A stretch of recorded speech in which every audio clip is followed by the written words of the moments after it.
Here we go. Hello.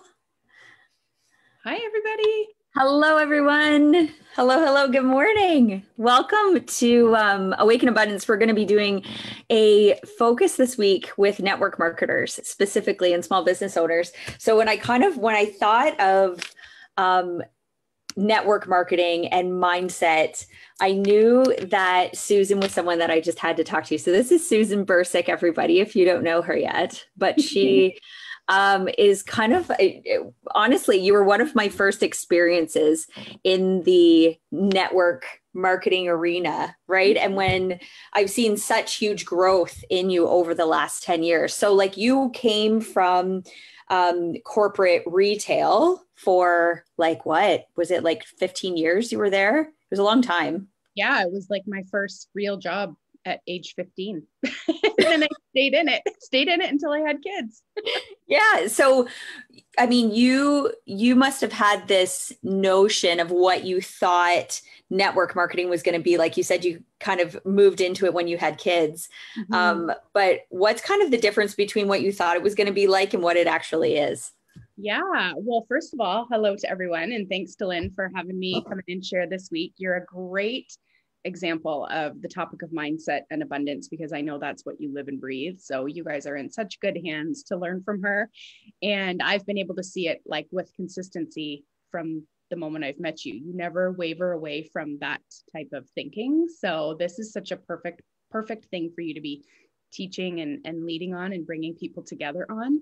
I would say I am so grateful that I was introduced to network marketing when I actually first dabbled in it. I had no idea that's what it was. I actually sold some jewelry through Stella and Dot, which I still love their stuff. But I was like, oh, I could totally use some of this in my life, and I could tell people about it. But I had no idea really that it was like a business or an industry, right? It was just something fun that I was doing before I had kids.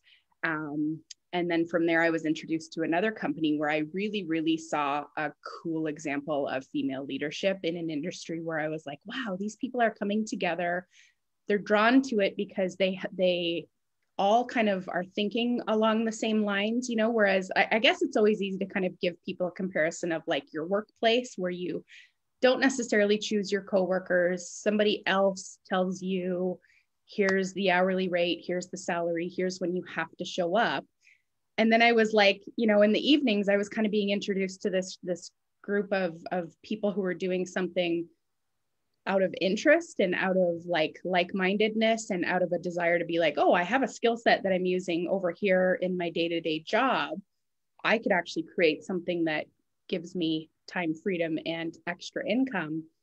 This is really cool. So I was like, oh, I'm all over this, make my own schedule and do something I love that creates an extra flow of income. And that was even before I actually had my first baby. So by the time I did become a mom, I was like, oh, this is a legit place for women to be able to show up and use their skill sets, because I think a lot of us, even if you're not a parent, I think it's really enticing, especially now, everything we've gone through in this last year, to be able to have a little bit more control in where and how you work and how you make income. I think it's all changing right now. So however you've landed here with an interest in network marketing, I think that this is an industry that's really going to become even something different now after the world has gone through a pandemic and so many people have had their ability to work completely changed or flipped upside down. I'm with you on that one. And it's even, there was a statistic, it was like 300,000 or 3 million women left the workforce last year? Yeah, I forget what it was as well, but it's a crazy number. And it was just more to find balance, right? Like, and how, I'm trying to homeschool, I'm trying to do all the things. How do I do it within my own schedule, right? And I agree with you, Suze. I think that we're definitely going to be seeing, a shift, right?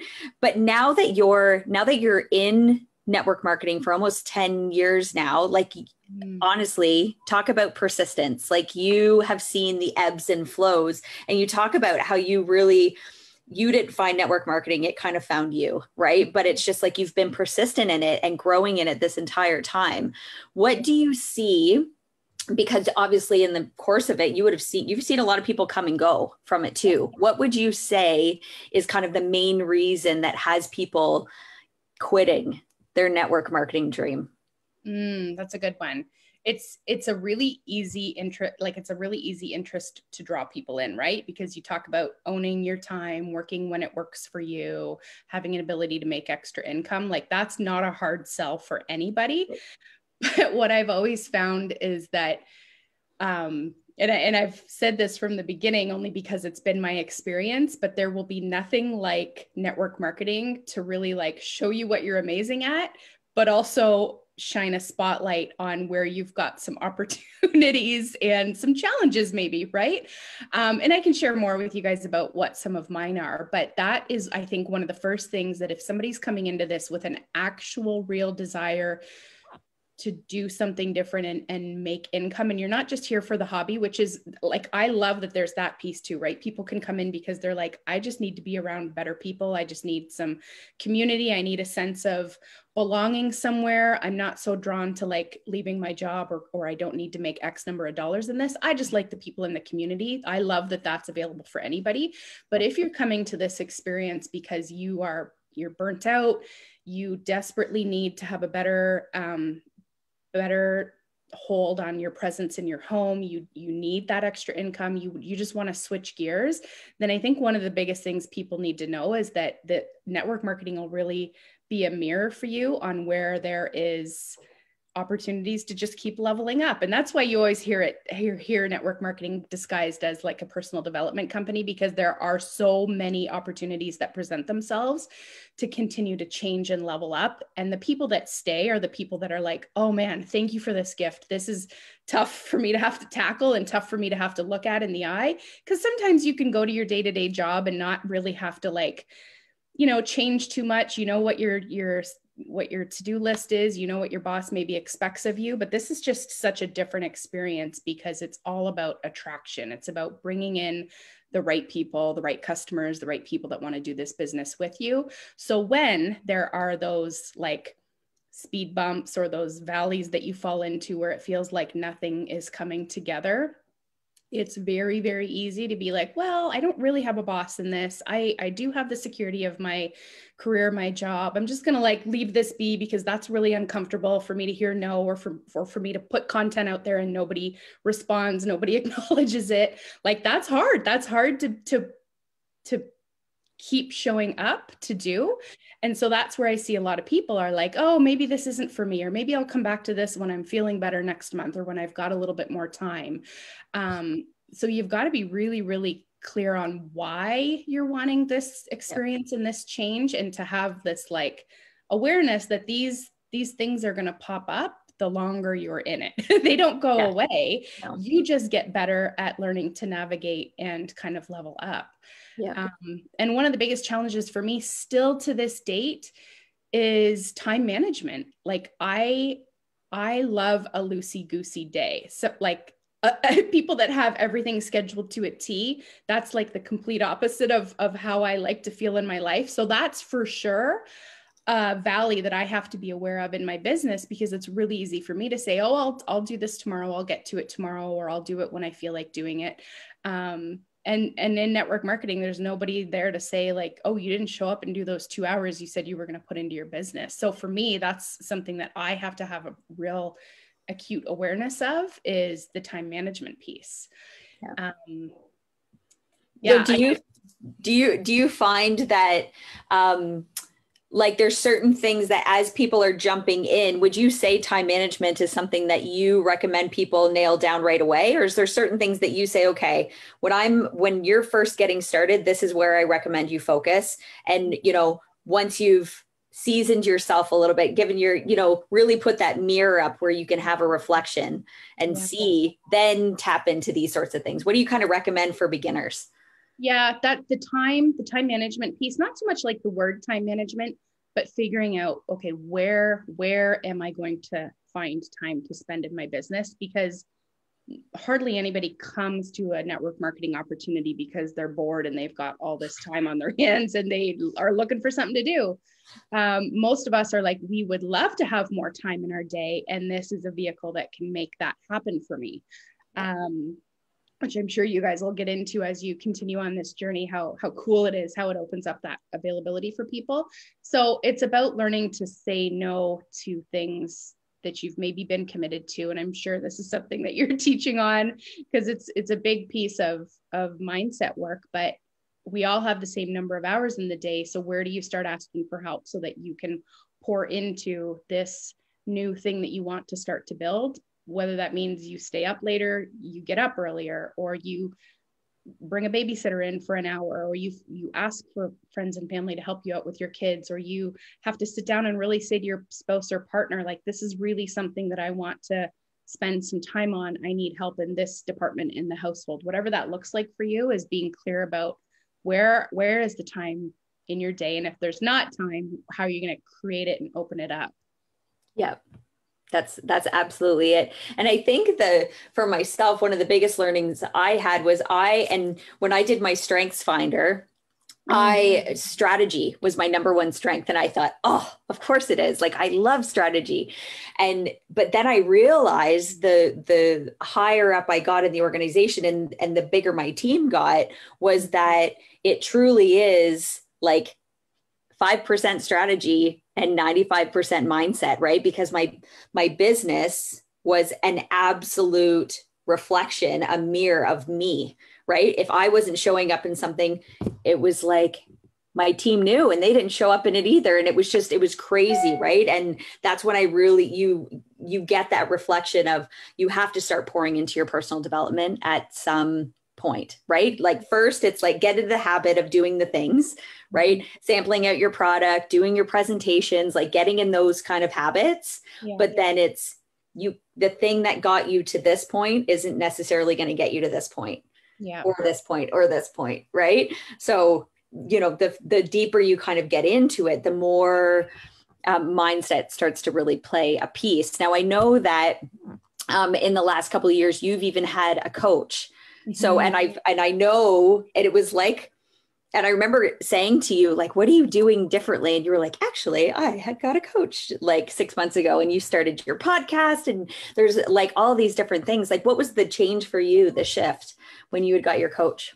Yeah. Well, I think it's, first of all, having that moment where you realize you've gotten yourself so far, and there's always going to be a skill set that you haven't had pointed out to you yet, or you don't necessarily know how to navigate, right? And so I think one of the biggest things when it's time to like make that investment in yourself is to align yourself with somebody who's either doing or has done what you want to accomplish, right? It's really easy on paper for a coach to look good, but you want to look for the people like yourselves, like who's actually showing up and serving their community every week, every day in some sort, who's actually like got the lifestyle that reflects the work that they're doing.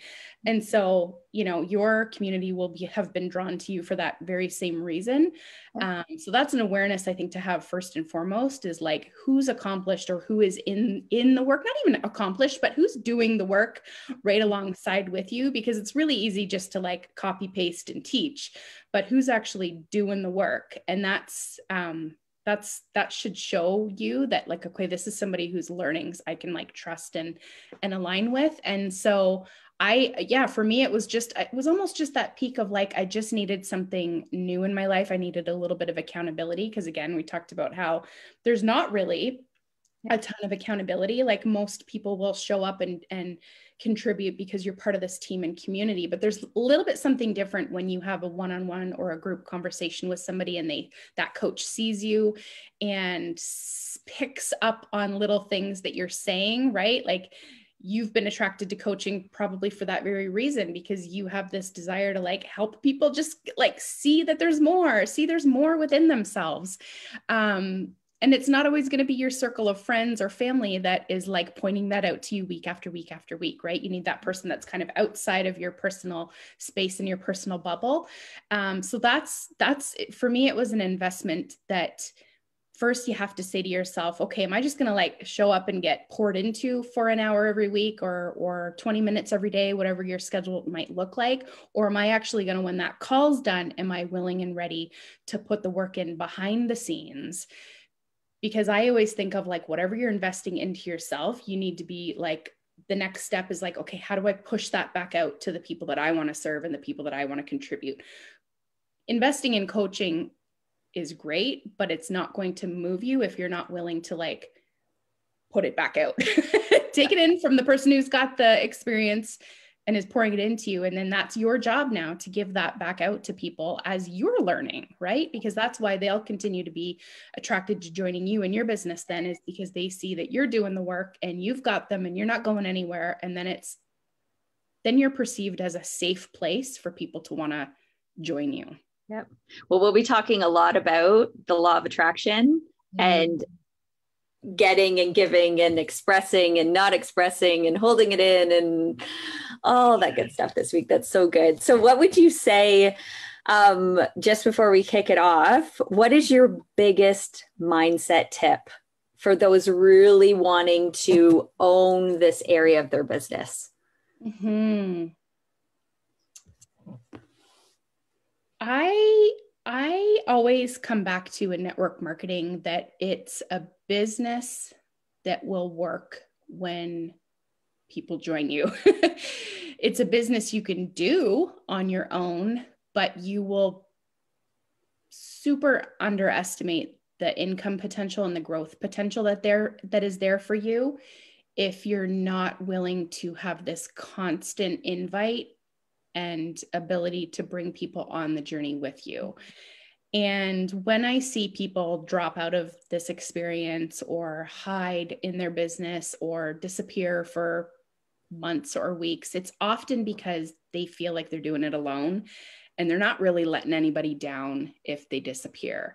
And if you're here to do a network marketing business right, and you want to be able to reap the rewards that come from having a team and having income that is residual, your mindset around inviting people into this experience with you is probably one of like the quickest things that I would say master, whether that's you just need to get comfortable talking about your product and inviting people into that experience. That's obviously key. We all need customers, but the more you're able to invite people into the journey of like sharing the products with you or doing the business with you, it holds you accountable to what you've said yes to in this journey, because now you've got people that are like wanting to do this with you. And it's that extra little oomph when you get up in the morning to say like, oh, I'm not feeling great about myself to show up and like try and teach people about this, but I've got people that said yes to me. So maybe I better get this figured out. Yeah. It's just that extra level of security in terms of accountability, I think, when you start off this journey by inviting people in. And I heard there's a leader in Dylan and I's business in Australia, and she shared this on a podcast episode with me. And it was like, oh, that's so impactful to hear it this way, is that most people aren't going to join you because you've reached this finish line or you have the income or you have the time freedom that they all desire, because that's not necessarily going to be relatable to somebody who's just considering getting started in a network marketing business. They will be far more interested in joining you because of the vision that you have for the life you're trying to create. So just you simply saying, I'm here because I was lacking a sense of community, or I'm here because I wasn't surrounded by great uplifting people in my career and it's here, or I'm here because I desperately want to be able to be home more with my kids instead of working 40, 60 hours outside of the house whenever we get back to that. But you painting that picture of like why you're building will be really impactful. And I see so many people hold off on inviting people into their business because they think, well, I haven't done anything yet. I haven't accomplished anything yet. So why would they want to join me? I need to wait until I'm at this rank or I'm making this amount of dollars every month. And it's really not that's going to like bring people in to you for the heart reason. It's where you're going and why you're doing it. So the sooner you can share that, even if you're just a team of one, yeah, that's impactful. Yeah. And it's like Simon Sinek says, people don't buy what you do, they buy why you do it. right? Totally. It's it truly is that. And the more, and as humans, we're storytellers, right? So the more you can tell your story, then it's real and it's authentic and there's energy attached to that, right? And that part's so powerful. Totally. I love the way you just put that. So if you guys want to hear more of Susan's podcast, it is incredible. I love when she comes out with new episodes. She's got a gift. It's on Spotify and iTunes. Anywhere else? I only watch it on Spotify, or listen to it on Spotify and iTunes. Is it anywhere else? So the two main ones that most people have on their phone. Awesome. Good. And you can follow her at Susan Bursic. I love Suze. You're doing such a cool job at not just talking about lifestyle, but if you follow Susan on Instagram, you're starting to work in like your other passions that you have, right? Like your fashion and your right and your other different passions, whether it's through like business or parenting or whatever, right? And you do a brilliant job at drawing people into the story with you. So if you guys want to learn a few tips or tricks, follow Suze over on Instagram too. She's so good. And you've got Thrive Life on Facebook. Yep. Too. Yep. Like all the places. Thanks so much, Suze, for joining us. And if anybody has any questions, you can pop them in the comments and Suze and I will monitor it. And have an awesome day, my friend. Thank you for having me. Enjoy your week together, guys. This was awesome. Bye, Suze. Bye.